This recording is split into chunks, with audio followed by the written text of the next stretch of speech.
Rakkootii yabboo haarte maal argatta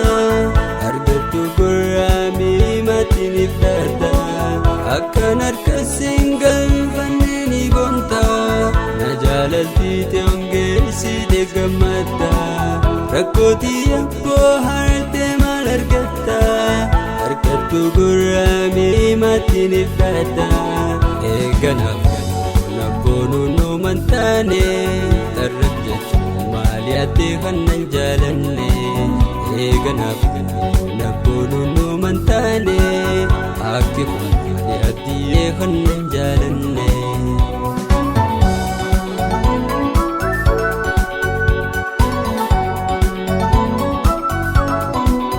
walitti boonu nafsi gargar fageessa sheenaadhaan baasa jollummaa dhiisi sammuu bilchatte yaadi sinaa laalfadha ni qabbeete irratti walitti boonu nafsi gargar fageessa sheenaadhaan baasa jollummaa dhiisi sammuu bilchatte yaadi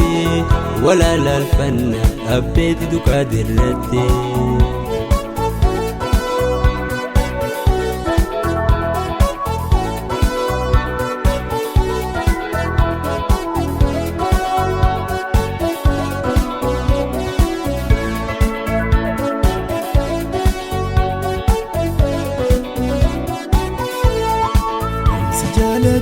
ibsan sirra maraate dubra hedduu irraan nijasi fayyate hundan caalaa jetteeti simbooniini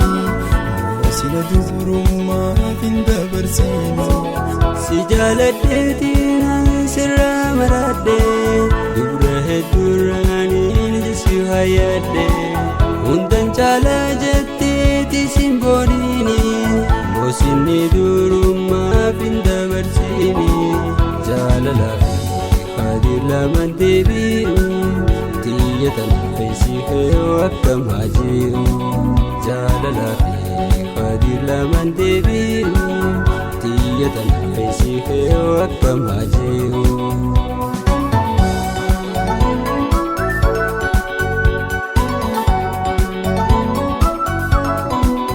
Walitti boonu nafsi gargar fageessa